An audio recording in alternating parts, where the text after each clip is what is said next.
মাটির মানুষের ভিতরে যদি আমলের পাওয়ার ঢুকে, তাহলে অত উপরে যায়, যত উপরে জিন যাইতে পারে না, যত উপরে ফিরিস্তা যাইতে পারে না। মানুষ অত উপরে চলে যায়, কিন্তু মানুষ আমল করতে সাবধান। আল্লাহ বলে, বন্ধু আপনি বলে দেন, বন্ধু আমার একটা কথা আপনি জানায় দেন, তারা যেন তাদের নেক আমলকে নষ্ট করে না ফেলায়। কুল হাল নুনাব্বিউকুম বিল আখসারিনা আ'মালা আল্লাযীনা যাল্লা সা'য়ুহুম ফিল হায়াতিদ দুনিয়া ওয়া হুম ইয়াহসাবুনা আন্নাকুম ইউহসিনুনা সুনআ। বন্ধু আপনি বলে দেন, অর্থাৎ আল্লাহর কথা নবী জানাইতেছেন উম্মতকে। কথাটা আল্লাহ পাকের মাইক সরওয়ারে দু আলম নবীজি বলে, আমি কি তোমাদেরকে খবর দিব না তাদের যারা তাদের নেকির কাজকে নষ্ট করে আলায়? তারা নেকির কাজ করে আর মনে করে যে আমি অনেক নেক করে আলাইছি, আমারে দোজখে দিতে হবে। ভাবতেছে যে অনেক ভালো কাম করছে, কিন্তু ভালো কাম করনে ওয়ালাদের দুই প্রকার। একদল ভালো কাম করনে ওয়ালার সাথে তার ভালো কাম দিয়া আল্লাহর লগে খাতিরে যায়, তার ঘরে রহমতের ফিরিস্তা আসে, তার ভালো কাজের কারণে তার সাথে ফিরিস্তারা মুসাফা করে। তার ভালো কাজের পাওয়ার এত হয়, আকাশ থেকে সাকিনা নাজিল হয়। তার ভালো কাজের এত পাওয়ার হয় যে আসমান থেকে সাকিনা নাজিল হয়। তার ভালো কাজের পাওয়ার এত হয় যে আল্লাহর সাথে তার ডাইরেক্ট খাতিরে যায়, সে সায়ের ফিল্লাহ হয়ে যায়। আর কিছু ভালো কাজ করনেওয়ালা আছে, তারা মনে করে আমরা তো ভালো মানুষ, আমরা ভালো কাজ করি, আমরা দান সদকা করি, আমরা গরিবরে খাওয়াই, আমরা নামাজ পড়ি, আমরা রোজা রাখি, আমরা সব রাতে ইবাদত করি, আমরা রোজার মাসে রোজা রাখি, কদরের রাতে বন্দি করি, আমরা কত কত ভালো কাজ করি। কিন্তু তারা তাদের আমলকে বরবাদ করে। যারা আমল বরবাদ করে, তারা কি কি কারণে বরবাদ হয় আমল? তার আমলের কোনো দাম নাই। যার আকীদা নষ্ট হয়ে যায়, যার ঈমান নষ্ট হয়ে যায়, তার পাগড়ির মূল্য থাকে না। যার ঈমান নষ্ট হয়ে যায়, তার নসবের মূল্য থাকে না। সে যদি পয়গম্বরের ঘরেও জন্ম হয়, তাও আকীদা দুরুস্ত না হইলে পয়গম্বরের বেটারও দাম নাই। ইন কবীরিন তুসাগিরুহুন নিয়াহ আও কামা ক্বালা আলাইহিস সালাতু ওয়াস সালাম। আল্লাহুম্মা সাল্লি আলা মুহাম্মাদিন ওয়া আলা আলি মুহাম্মাদ কামা সাল্লাইতা আলা ইব্রাহিম ওয়া আলা আলি ইব্রাহিম ইন্নাকা হামিদুম মাজিদ। আল্লাহুম্মা বারিক আলা মুহাম্মাদিন ওয়া আলা আলি মুহাম্মাদ কামা বারাকতা আলা ইব্রাহিম ওয়া আলা আলি ইব্রাহিম ইন্নাকা হামিদুম মাজিদ। নুরুল উলুম দারুল আবরার কওমি মাদ্রাসা আয়োজিত মুহতি বার্ষিক ইসলামী মহাসম্মেলনের মোহতারাম সভাপতি, উপস্থিত হযরত বুজুর্গ উলামায়ে কেরাম, সম্মুখপানে সমবেত দিন প্রিয়, ইসলাম প্রিয়, দিনদার ইমানদার মুমিন মুসলমান ভাইরা, পর্দার আড়াল থেকে আলোচনায় শামিল মা বোনেরা, বিশ্বজগতের মালিক, বিশ্ব প্রতিপালকের বিশ্ব দরবারে কালিমাত শুকর যে মহান রব্বুল আলামিন অত্যন্ত দয়া পরবর্ষে করুণার আবরণে আচ্ছাদিত করে জালিসুর রহমান, বেহেশতের বাগান, জান্নাতের বাগ বাগিচায় উলামায়ে দ্বীনদের সোহবতে, দাওয়াত ও তাবলীগের নিসবতে মহান আল্লাহ আমাদের আসার বসার তৌফিক দান করেছেন। এজন্য কালিমাতুশ শুকর, শুকরিয়া আদায় করি আলহামদুলিল্লাহ।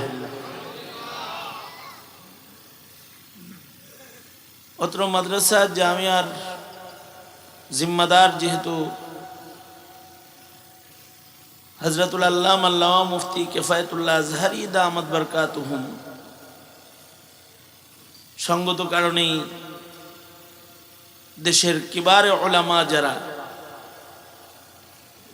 তারা এই মহতি মজলিসে উপস্থিত হয়েছেন, হচ্ছেন, হবেন। বিশেষভাবে বাদাল আসর, সালাতুল আসরের পরে আমাদের মুরব্বি আলেম দ্বীন মুফতি নাজমুল হাসান কাসেমী দামাত বারকাতুহুম গুরুত্বপূর্ণ নসিহত করেছেন। আরো বড় বড় আকাবির উলামা হযরতগণ তাশরীফ আনবেন। আমি আপনাদের সামনে মুরব্বিদের নির্দেশে বসে গেছি। বরকতের নিয়তে সূরাতুল কাহফের 103 নম্বর আয়াত, দুই জায়গা থেকে নবীজির হাদিস আপনাদের সামনে পেশ করেছি। এগুলোকে সামনে করে কিছু কথা আপনাদের সামনে বলবার ইরাদা, আল্লাহ তাআলা কিছু উপকারী কথা আপনাদের কানে পৌঁছে দেওয়ার তৌফিক দান করেন। আপনারা দোয়া করুন, বলুন আমিন। সূরা কাহফ থেকে পড়েছি। সূরাতুল কাহফ ইয়াউমুল জুমআর নিয়মিত আমল, সুন্নত আমল।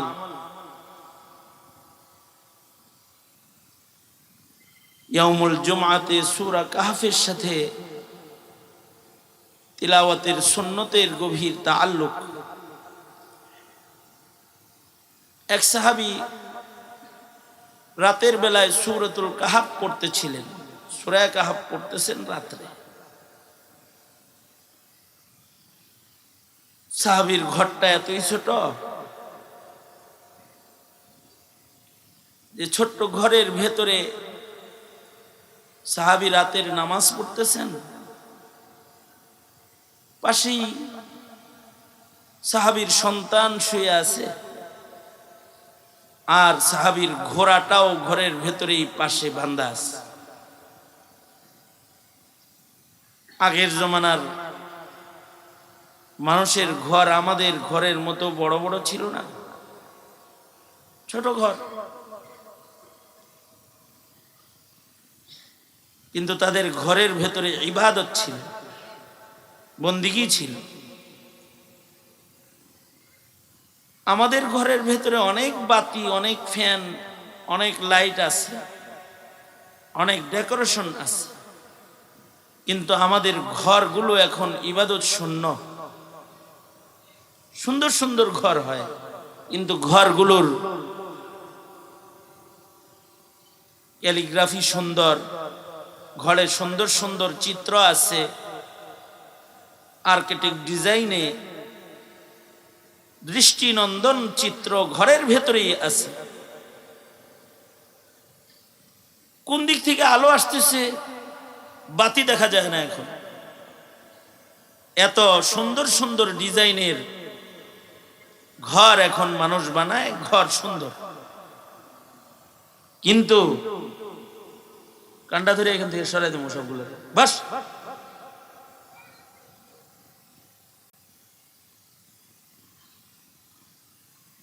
কিন্তু এখনকার ঘরগুলো বাতি অনেক আছে, সৌন্দর্য অনেক, কিন্তু এখনকার ঘরগুলি এমন যে ঘরে ফিরিস্তা ঢোকে না। ঘর অনেক বড় বড় বড় ঘর উদ্বোধনে আমরা যেহেতু মসজিদের খতিবের জিম্মাদার, খতিবদেরকে দাওয়াত দেয় ঘর দেখতে, ঘর, সুন্দর সুন্দর বাড়ি ঘর যা বানায়, ওগুলো দেখতে গেলে हैरान परेशान হতে হয়। ঘর তো অনেক সুন্দর, কিন্তু ঘরগুলো এমন বানিয়েছে, ঘরের ভেতরে যদি কারোর মৃত্যু হয় তাহলে রহমতের ফিরিস্তাও ঘরে প্রবেশ করবে না। দেখতে আলোকসজ্জা সুন্দর, কিন্তু ঘরের ভেতরে অন্ধকার আছে, মাসিয়াতের অন্ধকার, আল্লাহর নির্দেশনার খেলাফ ঘরের ভেতরে আছে। সঙ্গত কারণে ঘরে মরণ হলে রহমতের ফিরিস্তাও ঢুকবে না। ছবি আছে, আমি এক বাসায় গেছি, বিশাল বাড়ি, আপনার সদস্য কয়জন? মাত্র এক ছেলে এক মেয়ে। ছেলে কানাডা থাকে, মেয়ে লন্ডনে লেখাপড়া করে, ব্যাস বুড়া বুড়ি থাকে। কিন্তু তারপরেও ছেলে আরো একটা বড় বাড়ি বানায় দিছে, যে বাড়িটার ভেতরে মানুষ নাই, কিন্তু মূর্তির অভাব নেই আর ছবির অভাব নাই। দেখায় বলে যে হুজুর ঘরটা কেমন হয়েছে, নতুন করা হয়েছে, ফ্ল্যাটটা কেমন হলো? সব সুন্দর হয়েছে, কিন্তু এই ঘরে যদি আজরাইল এসে পড়ে তাহলে তো সমস্যায় পড়বেন। এই এই এই এই জিনিসগুলোর জায়গায় সুন্দর কিছু আয়াত, সুন্দর কিছু লেখা, সুন্দর কিছু ফুলের দৃশ্য রাখতে পারেন। এই আর্কিটেক্ট ডিজাইনটা এরকম মূর্তির আকারে, ছবির আকারে, হাইওয়ান জানোয়ারের মূর্তির মতো না হলেও পারত। এটা মুসলমানের ঘর হইতে পারে। মুসলমানের ঘরে ইবাদতের পরিবেশ থাকবে, মুসলমানের ঘরে ইবাদত বিদ্যমান থাকবে। এটাই আল্লাহর পছন্দ। যারা ঘর ইবাদতের বানায় তারা রহমান মালিকের গোলামে পরিণত হয়। الذين يبيتون لربهم سجدا وقياما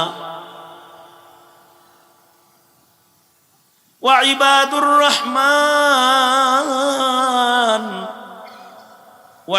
الرحمن الذين يمشون على الأرض هونا وإذا خاطبهم الجاهلون قالوا سلاما والذين يبيتون لربهم سجدا وقياما।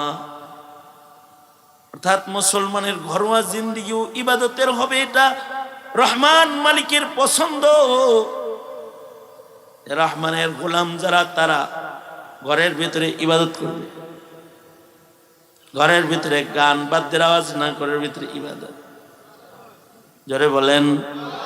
নাটক সিনেমার আওয়াজ না, কোরআন তেলাওয়াত। ঘরের ভিতরে ছবি আর মূর্তি নাকি রহমতের পরিবেশ করতে হইব?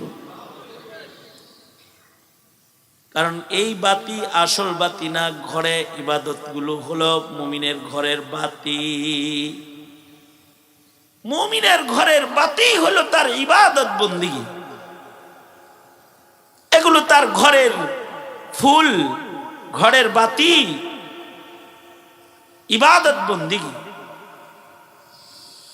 বলে বললো যে আরেকটা বাড়ি করতেছি হুজুর, বাগান বাড়ি। ধন্যবাদ জানাই হাজী সাহেব রে। হাজী সাহেবের এটাও বাগান বাড়ি হওয়ার কথা ছিল। একজন আলেমের সাথে নিসবত হওয়ার কারণে এটা বাগান বাড়ি হয়েছে, কিন্তু নবীজির বাগান, নবীজির বাগান। এখানে হাফিজুল কোরআন, আলেমী দ্বীন, ইলম চর্চা করতেছে। বাগান বাড়ির জায়গাটা নবীর বাড়ি বানাইছে, তাহলে এ বাড়িটা কত সুন্দর বাড়ি হয়েছে। আল্লাহ তাআলা নেক হায়াতে বারাকা দান করুন। ওনার দেশের বাড়িতেও আমি গেছি, ওই দেশের বাড়িতেও ওখানেও বিরাট মাদ্রাসা। ওই দেশের বাড়ি, ওইটাও নবীর বাড়ি। হাযা মিন ফাযলি রাব্বি ইউতিহি মান ইয়াশা। এটা আল্লাহ পাকের অপার দয়া। এই বুঝ আল্লাহ তাআলা সকলকে দান করেন না। যার যার বুঝ, কাঠে দাঁড়িয়ে রাখে মুস, বুঝ তো যার যার কাছে। ঘর ঘর ঘর অনেক বড় হওয়া জরুরি না, কিন্তু ঘরটা নুরানি হওয়া জরুরি। বাড়িটা কবর বাড়ির পরিবেশ সুন্দর হওয়ার উসিলা বাড়ি হওয়া জরুরি। যে বাড়িতে রইল ওই বাড়িটার থেকে মাটির নিচের বাড়িটা যখন যাবে, মাটির উপরের বাড়িটা যেন নিচের বাড়িটা সুন্দর করার জন্য উসিলা হয়। আর জান্নাতের আসল বাড়ি সুন্দর করার জন্য উসিলা হয় মুমিনের ঘর হবে এরকম ঘর। সাহাবীর ঘর তো ছোট্ট ঘর, কিন্তু ঘরের ভিতরে ইবাদত, সূরা কাহফের তিলাওয়াত করে। ঘরটা এত ছোট ঘর যে পাশে বাচ্চা আছে, আবার পাশে ঘোড়াও বান্ধা আছে। ঘোড়া সন্তান মানুষ সব একই জায়গা দিয়ে রয়েছে। আর এখন তো ঘোড়া মানে গাড়ি, আগের যুগের গাড়ি। এখন তো গাড়ির গ্যারেজ, থাকার জায়গা আলাদা, ড্রাইভারের থাকার জায়গা আলাদা, কাজের বুয়ার থাকার জায়গা আলাদা, চাইল্ড রুম আলাদা, গেস্ট রুম আলাদা, ড্রয়িং রুম আলাদা, কিচেন রুম আলাদা, সব আলাদা আলাদা রুম। রুমের অভাব নেই। Attach bathroom, dressing room. কি রুম? Dressing room. কিন্তু প্রেয়ার রুম নাই, ইবাদত রুম নাই বাড়িতে। মুসলমানের বাড়ি, কিন্তু তার বাড়িতে কি নাই? মুসাল্লা বিছানোর একটা জায়গা তার বিশাল বাড়ির ভেতরে নাই। এমন বাড়ি যতই আর্কিটেক্ট হোক, ডিজাইনের হোক, যত সুন্দরী হোক, রবের পছন্দের ঘর নয়। রবের পছন্দের ঘর হলো যেখানে সেজদা হয়, নামাজ হয়, বাসিন্দা সেথায় নামাজে দাঁড়ায় যায়। ওয়াল্লাযীনা ইয়াবিতুনা লিরাব্বিহিম সুজদান ওয়া কিয়ামা।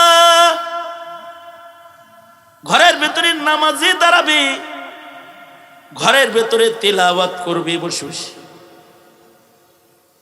আল্লাহর রাসূল সাল্লাল্লাহু আলাইহি ওয়াসাল্লামের ঘর, নবীজির ঘর ছোট্ট ঘর। রাহমাতুল লিল আলামিন নবীর ঘর ছোট্ট ঘর, অনেক বড় ঘর না, ছোট্ট ঘর।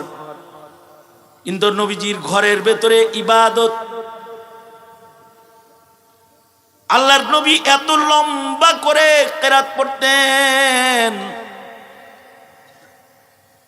যে হযরত উম্মুল মুমিনিন আয়েশা সিদ্দিকা নবীজির মুসাল্লার ভেতরে শুয়ে পড়ছে।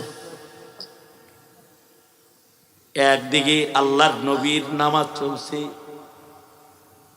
আল্লাহর নবীর নামাজ পড়তেছেন, আর একদিকে নবীজির মুসাল্লার উপরে উম্মুল মুমিনিন হযরত আয়েশা সিদ্দিকা শুয়ে আছেন। আল্লাহর রাসূল সাল্লাল্লাহু আলাইহি ওয়াসাল্লাম নামাজে আছেন, আর ঘরের ভিতরে জায়গা এত ছোট যে নবীজির সেজদার জায়গার মধ্যে উম্মুল মুমিনিন শোয়া। তার মানে কি ঘরের জায়গাটা অনেক বড়। কি কথা বলেন না কেন? ঘরের জায়গাটা তো অনেক বড় নয়, ছোট জায়গা যে নবীজি নামাজে দাঁড়াইছেন, আর এত ছোট ঘর যে উম্মুল মুমিনিন নবীর সেজদার জায়গায় এসে বসে গড়াইতে গড়াইতে।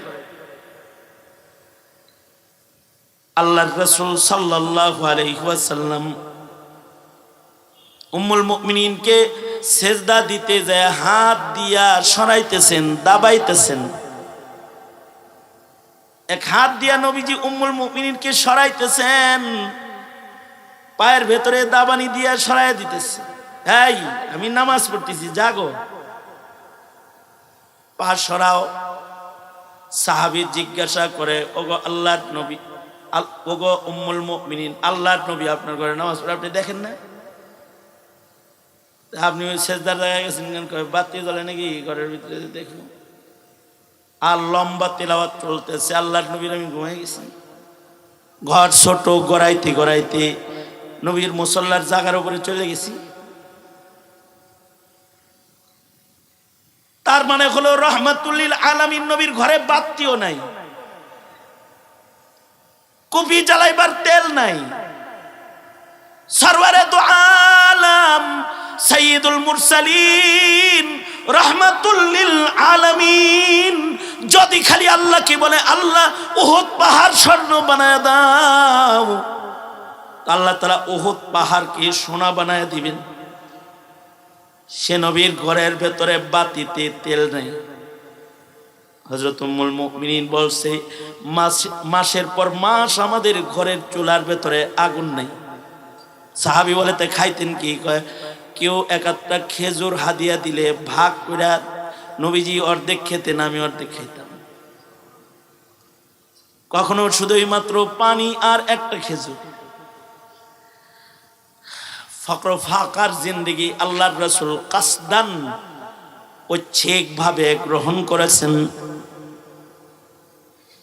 নবীজির ফকর ফাকা গ্রহণ করাটা এটা উম্মতের জন্য সান্ত্বনা হয় যেন, তাই উম্মত গরিব হইলে যেন এটা কল্পনা না করে ইবাদত তো হাজি সাহেব করবো না, হেঁটে হ্যাঁ নাই, আমার তো পেটে ভাত নাই, আমি আবার রাত্রে নামাজ পড়ুন কিভাবে? দিনের বেলায় রিক্সা চালামু, রাত্রেও কি নামাজ পড়বো? হ্যাঁ, ভাঙ্গা ঘরে আমি কি ইবাদত করবো? হ্যাঁ, ভাঙ্গা ঘরে ইবাদত করবো। কারণ ঘরের সৌন্দর্যটা দেয়াল না, মুমিনের ঘরের সৌন্দর্য তার বাতি, get up, set up, decoration আর তার সুন্দর সুন্দর ফার্নিচার না। মুমিনের ঘরের সৌন্দর্য হলো তার ঘরের ইবাদত। সরওয়ারে দু আলম নবীর ঘরের সৌন্দর্য হলো রাতের বেলা লম্বা ইবাদত, রাতের বেলা লম্বা রুনাজার। আল্লাহর রাসূল সেজদা দিয়ে এত কাঁদতেন যে জায়নামাজ চোখের পানি দিয়ে ভিজে গেছে। আর উম্মুল মুমিনিন ঘুমন্ত অবস্থায় ভিজা যায় নামাজে হাত পড়ে গেছে, মনে হয় মশকের পানি ঢেলে দিছে। আল্লাহর রাসূল সেজদারত কাঁদছেন। এত লম্বা সেজদা নবীজি দিতেন ঘরের ভেতরে। হযরত উম্মুল মুমিনিন বলে কখনো কখনো নবীজির পা ধইরা আমি নাড়াচাড়া দিতাম, এজন্য যে আমি ভয় পাইতাম, এত লম্বা সেজদা দিয়েছে নবীজি, আসে না আবার চলে গেল। আমি উঙ্গুলি ধরে টান দিলে নবীজি পা সোজা করে জমিনে যেতে ধরলে আমি বুঝতাম যে নবী জীবিত আছে। তার মানে ঘরে সরওয়ারে দু আলম নবীর ইবাদত লম্বা। এই জন্য কোন মুসলমান তার ঘরকে বিরান ঘর না বানায়, শয়তানের ঘর না বানায়। ঘরের ভেতরে খালি বাতি লাগাইলে হইব না, সুন্দর ঘর বানাইলে হইব না, সুন্দর কাম করতে হইব। ঘরের ভিতরে সুন্দর সুন্দর কাম হবে, তাহলে ঘরটা দামি। এখনকার যুগের মসজিদ গুলো অনেক সুন্দর, এত সুন্দর মসজিদ, দামি কার্পেট, দামি টাইলস, মার্বেল বিছানো, কত সুন্দর বাতি। মসজিদুন নবী যেটা, মসজিদুন নবী নবীজির মসজিদ যেটা, এটার ভিতরে বাতি জ্বলে নাই নবম হিজরি পর্যন্ত। রাতের বেলায় কেউ কাঠে আগুন ধরায়া রাস্তায় আসছে, মসজিদের দরজার কাছে আগুন রেখে ভেতরে ঢুইকা পড়ছে, এই আলোয় আলোয় দরজা দেখছে আর অন্যরা ঢুকছে, ঢুইকে এশার নামাজ পড়ছে অথবা ফজরের নামাজ অন্ধকারের ভেতরে এসে বাতি শূন্য মসজিদে পড়ছে। মসজিদে নববীতে প্রথম বাতি জ্বালিয়েছিলেন তামিমে দারি রাহমাতুল্লাহ রাদিয়াল্লাহু আনহু, নবীজির অল্প সময়ের সোহবত ইয়াফতা একেবারে বিদায়ের বছর কালেমা পড়নেওয়ালা সাহাবী। কিন্তু শান কত বেশি ছিল ইবাদতের, যে এই তামিমে দারি যখন ঘরে নামাজে দাঁড়াইতেন তখন 2 রাকাত নামাজের ভেতরে টোটাল কোরআনে কারীম খতম করে ফেলতেন। 2 রাকাত নামাজের ভিতরে কোরআন মজিদ খতম করে ফেলতেন। এ কারণে রূহানি শক্তিও ছিল আলাদা। মদিনায় পাহাড়ের গুহার থেকে একবার আগুন বের হইতেছে। হযরত উমরের শাসন আমল। হযরত উমর বললেন, তামিমে দারি, যাও আগুনকে ভেতরে ঢুকায় দিয়ে আসো। নবীর মদিনার দিকে আসে কেন? হযরত তামিমে দারি খালি হাতে গেছেন, যে আগুনকে চপাটাঘাত করছেন, থাপ্পড় দিচ্ছেন। এই এদিকে আসিস কেন? জানোস না এটা রাসূলের মদিনা? যা ভেতরে যা, সাবধান। ভেতরে ঢুকায় দিয়া গুহার সামনে দাঁড়ায় মদিনার আজমতের খুতবা প্রদান করলেন, আর বললেন, ফের যদি কখনো রাসূলের মদিনার দিকে আসিস তো শক্ত শাস্তি প্রদান করব। রাতের ইবাদতের পাওয়ার, 2 রাকাত নামাজে কোরআনে কারীমের তিলাওয়াত করে ওই পাওয়ার। কারণ এরা তো ওই জামাতের সদস্য যারা 2 রাকাত নামাজ পড়ার পরে সালাম ফিরাইলে ফেরেশতারা তাদের লগে মুসাফা করত। ওই জামাত তো এরা। বাহরহাল আমি অন্যদিকে গেছি, যে সাহাবী সূরা কাহফ তিলাওয়াত করে ঘরের ভেতরে। ছোট ঘর, দারিদ্রতার পরিমাণ এত বেশি যে ঘর ছোট, ঘোড়া যেখানে বাচ্চা শুয়ে আছে সেখানে সাহাবী শুয়ে আছে, সেখানে ঘোড়াটা লাফান শুরু করছে। সাহাবী মনে করছে যে ঘোড়া আমার কোরআন তেলাওয়াতে লাফাইতেছে যেভাবে, তাতে যদি আমার বাচ্চার বুকের উপরে পাড়া দেয়। সাহাবী কোরআন তেলাওয়াত বন্ধ করে দিচ্ছেন। সকাল বেলায় আল্লাহর রাসূলকে যা বলো, গো সরকার, রাতের বেলায় সূরা কাহফ পড়তেছিলাম, পাশে আমার বাচ্চা শোয়া আছে, পাশে আমার ঘোড়া বান্ধা আছে। আমার তিলাওয়াতের সময় ঘর আলোকিত হয়ে গেছে, আর ঘোড়া লাফান শুরু করছে। ঘোড়া লাফান শুরু করলে আমি তিলাওয়াত বন্ধ করে দিছি ভয়। আল্লাহর রাসূল বলে, কেন তিলাওয়াত বন্ধ করছো? তিলাওয়াতটা আর একটু জারি রাখতা। তোমার এই আমল, তিলাওয়াতুল কোরআনের আমল জারি রাখতা। যদি তুমি তোমার তিলাওয়াতকে জারি রাখতে আর বন্ধ না করতে, তাহলে তোমার ঘরে সাকিনা নাজিল হইতেছিল, ফেরেশতারা সাকিনা লইয়া তোমার ঘরে আসা যাওয়া করতেছিল। তুমি যদি তখন তিলাওয়াত জারি রাখতে, তাহলে তোমার সাথে ফেরেশতারা মুসাফা করত। এটা হলো তাদের আমলের পাওয়ার। আমলের কারণে, আমল সে জিন্দগি বনতি হ্যায়, जन्नत भी जहन्नम भी, खाक अपनी फितरत में न नारी है न नूरी। মাটির মানুষের ভিতরে যদি আমলের পাওয়ার ঢুকে, তাহলে অত উপরে যায় যত উপরে জিন যাইতে পারে না, যত উপরে ফেরেশতা যাইতে পারে না। মানুষ অত উপরে চলে যায়, কিন্তু মানুষ আমল করতে সাবধান। আল্লাহ বলে, বন্ধু আপনি বলে দেন, বন্ধু আমার একটা কথা আপনি জানায় দেন, তারা যেন তাদের নেক আমলকে নষ্ট করে না ফেলায়। কুল হাল নুনাব্বিউকুম বিল আখসারিনা আ'মালা আল্লাযীনা দাল্লা সা'য়ুহুম ফিল হায়াতিদ দুনিয়া ওয়া হুম ইয়াহসাবুনা আন্নাহুম ইউহসিনুনা সুনআ। বন্ধু আপনি বলে দেন, অর্থাৎ আল্লাহর কথা নবী জানাইতেছেন উম্মতকে। কথাটা আল্লাহ পাকের মাইক সরওয়ারে দু আলম নবীজি বলে, আমি কি তোমাদেরকে খবর দিব না তাদের যারা তাদের নেকির কাজকে নষ্ট করে আলায়। তারা নেকির কাজ করে আর মনে করে যে আমি অনেক নেক করে আলাইছি, আমারে দোজখে দিতে হবে। ভাবতেছে যে অনেক ভালো কাম করছে, কিন্তু ভালো কাম করনে ওয়ালাদের 2 প্রকার। একদল ভালো কাম করনে ওয়ালার সাথে তার ভালো কাম দিয়া আল্লাহর লগে খাতির হয়ে যায়, তার ঘরে রহমতের ফেরেশতা আসে, তার ভালো কাজের কারণে তার সাথে ফেরেশতারা মুসাফা করে।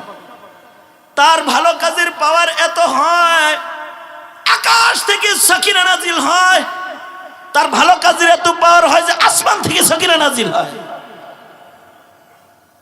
তার ভালো কাজের পাওয়ার এত হয় যে আল্লাহর সাথে তার ডাইরেক্ট খাতিরে যায়, সে সায়ের ফিল্লাহ হয়ে যায়। আর কিছু ভালো কাজ করনেওয়ালা আছে, তারা মনে করে আমরা তো ভালো মানুষ, আমরা ভালো কাজ করি, আমরা দান সদকা করি, আমরা গরিবরে খাওয়াই, আমরা নামাজ পড়ি, আমরা রোজা রাখি, আমরা সব রাতে ইবাদত করি, আমরা রোজার মাসে রোজা রাখি, কদরের রাতে বন্দি করি, আমরা কত কত ভালো কাজ করি। কিন্তু তারা তাদের আমলকে বরবাদ করে। যারা আমল বরবাদ করে তারা কি কি কারণে বরবাদ হয় আমল? তার আমলের কোনো দাম নাই। যার আকীদা নষ্ট হয়ে যায়, যার ঈমান নষ্ট হয়ে যায়, তার পাগড়ির মূল্য থাকে না। যার ঈমান নষ্ট হয়ে যায়, তার নসবের মূল্য থাকে না। সে যদি পয়গম্বরের ঘরেও জন্ম হয়, তাও আকীদা দুরুস্ত না হইলে পয়গম্বরের বেটারও দাম নাই। আকীদা দুরুস্ত না হলে লম্বা পাগড়ির দাম নাই। আকীদা দুরুস্ত না হলে পড়ে সুন্দর সুন্দর ইবাদতের দাম নাই, সুন্দর ড্রেসের দাম নাই। আকীদা দুরুস্ত না হইলে তার নেক আমল জ্বলে, কারণ আগে ঈমান তারপরে হলো নেক আমল। যার আকীদা নষ্ট, তার ঈমান নষ্ট। যার আল্লাহ পাকের বিশ্বাসের আকীদায় গন্ডগোল, যার নবীর বিশ্বাসের আকীদায় গন্ডগোল, যার সাহাবী বিশ্বাসের আকীদায় গন্ডগোল, যার কোরআনে কারীমের উপরে আকীদা, তার গন্ডগোল। যার কবরের আখিরাতের জগৎ, বরজখের জগৎ, আখিরাতের জগতের আকীদা গন্ডগোল। যার ফেরেশতাদের উপরে আকীদা গন্ডগোল। তার যত বিশ্বাসের, যত আকীদার যত দিক আছে, ওইগুলার ভিতরে ময়লা ঢুকছে, ছিদ্রি হইছে। আকীদা নষ্ট হয়ে গেলে তার ঈমানের ভাণ্ডটাই নষ্ট হয়ে গেছে। এবার ছিদ্রি ভাণ্ডের ভিতরে দুধ রাখলে যেমন পইরা যায়, আকীদা নষ্ট, ঈমানের ভেতরে আমল রাখলে আমল থাকে না, আমল পইরা যায়। এই কারণে উলামায়ে কেরাম আকীদার ব্যাপারে বড় কঠোর। এই কারণে কেউ যদি নবীর সমালোচক হয়, কেউ যদি সাহাবী সমালোচক হয়, কেউ যদি আকীদার জায়গায় যদি ছিদ্র যদি কারোর পাওয়া যায়, সে আলখেল্লা পরা হইলেই মুলুক। আকীদা ভালো এমন কিছু মানুষেরও নেক আমল রিয়ার কারণে বরবাদ হয়ে যায়, যে তার নেক আমলের নিয়ত ভালো না। নিয়ত খারাপ হওয়ার কারণে আলেম সবার আগে দোজখে যাবে। নিয়ত খারাপ হওয়ার কারণে ওই হাদিস শহীদ সবার আগে দোজখে যাবে। নিয়ত খারাপ হয়ে গেলে দানবীর সাদাকা খায়রাত অনেক করেছে, কিন্তু সবার আগে দোজখে চলে যাবে। নিয়ত। নেক আমল পাওয়ারফুল হবে তখন যখন নিয়ত পাওয়ারফুল হবে। তখন আখলিস দীনাক, তুমি তোমার ভেতর নিয়ত আগে ভালো করো, অল্প আমল নাজাতের জন্য যথেষ্ট হয়ে যাবে। রুব্বা আমালিন সাগীরিন তুআযিমুহুন নিয়া, রুব্বা আমালিন কাবীরিন তুসাগিরুহুন নিয়া। কিছু কিছু আমল আছে দেখতে ছোট, কিন্তু নিয়তের কারণে এগুলো বড় হবে। আর কিছু কিছু আমল আছে দেখতে অনেক বড়, কিন্তু নিয়ত গন্ডগোল হইলে আমলটা ছোট হয়ে যাবে। হার হার মুমিন তার জিন্দেগীর প্রত্যেকটা নেক আমল ঈমান ঠিক করে তারপরে নেক আমল, আর প্রতিটি নেক আমল ইখলাসের সাথে নূরানি বানায়া করার মেহনত করে। আর আমলের মাসাইল যত মজবুত হবে, আমল তত বেশি মজবুত হবে। আমলের তরিকায় আমলের আকৃতি যত সুন্নত মাফিক হবে, তত আমলের শক্তি বৃদ্ধি পাবে। কেউ নামাজ পড়েছে, মাসাইল ঠিক করে নামাজ পড়েছে, প্রতিটি সুন্নতের ইহতিমাম করে নামাজ পড়েছে, নিয়ত ভালো করে নামাজ পড়েছে, ঈমান ভালো করে নামাজ পড়েছে, তার 2 রাকাত নামাজ তার জান্নাতে যাওয়ার কারণ হয়ে যাবে। আল্লাহু আকবার কাবীরা। 2 রাকাত নামাজ। এক বুজুর্গকে জিজ্ঞেস করা হয়েছিল, কোন আমলের কারণে মাপ পাইছেন? ফরজ নামাজ দিছি আল্লাহর কাছে হইছে না, ওয়াজিব দিছি হইছে না, সুন্নত দিছি হইছে না, কিন্তু রাতের আন্ধারে 2-4 রাকাত নামাজ পড়ছিলাম শেষ রাত্রিতে, ওইটা আল্লাহর পছন্দ হইছে, ওইটার কারণে আমার বাকি আমলগুলো আল্লাহ তাআলা পছন্দের বানায় নিছে। সুন্নাত, নবীর তরিকায় আমল, আমলকে বিদআত আমলকে বরবাদ করে, রিয়া আমলকে বরবাদ করে, বেঈমানি আমলকে বরবাদ করে। ইখলাস মানুষের আমলকে শক্তিশালী করে, সুন্নতের ইত্তিবা মানুষের আমলকে পাওয়ারফুল করে। এ কারণে আমাদের জিন্দেগির প্রত্যেকটা আমল যেন নিয়ত ঠিক হয়, শুধু নিয়ত ঠিক না, সুন্নত তরিকায় যেন হয়। খেলাফে সুন্নাহ কোন আমল করলে পরে দুর্বল হয়ে যায়। উদাহরণস্বরূপ গোসল করছে, সুন্নতের খেলাফ গোসল করছে, নবীর তরিকায় গোসল করে নাই, ওযু করছে সুন্নত তরিকায় ওযু করে নাই, কুলি করছে, নাকে পানি দিছে, হাত মুখ ধুইছে, পাক ধুইছে, মাসাহ করছে, কিন্তু তরতিব ঠিক করে নাই, সুন্নতের খেলাফ করেছে। ওযু তো হইছে, তরতিব শেষ, সুন্নত শেষ, তো ওযু দুর্বল হয়ে গেছে। গোসল করছে কিন্তু সুন্নত তরিকার গোসল করে নাই, ইহতিলাম হইছে, স্বপ্নদোষ হয়েছে, অথবা জানাবাত, শরীর না পাক হয়ে গেছে, ওয়াজিব গোসল করবার লাগছে, পাক সাফ হইতেছে কিন্তু সুন্নত তরিকায় করে নাই, আগে গোসল করছে পরে ওযু করছে। কিছু মানুষ আছে আগে গোসল করছে পরে ওযু করছে। হ্যাঁ, ওযু হইছে, গোসল হইছে, কিন্তু যদি আগে ওযু করতে পরে গোসল করতে তাহলে সুন্নত তরিকা হইতো। আগে গোসল করে পরে ওযু করে তারপরে বাথরুম থেকে বাইরে হয়ে আইছে, খেলাফে সুন্নত হইছে, কেমন যেন বিদআত হয়ে গেছে, নিজের মন মতো হয়েছে। আর যদি আগে ওযু করে তারপরে গোসল করে সুন্দর করে বের হয়ে আসতো, নবীর তরিকায় বদন পাক করা হইতো, এই পবিত্রতার পাওয়ার বেশি হয়ে যেত।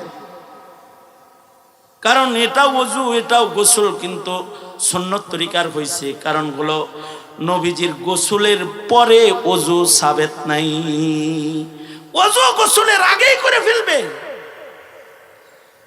বাহরহাল নামাজের প্রতিটি রুকু সাজদা যা কিছু আছে, কওমা জালসা, নিজের জিন্দেগির প্রতিটি বন্দেগি সুন্নতের নকশার সাথে মিলায়া মিলায়া মিলায়া মিলায়া করবে।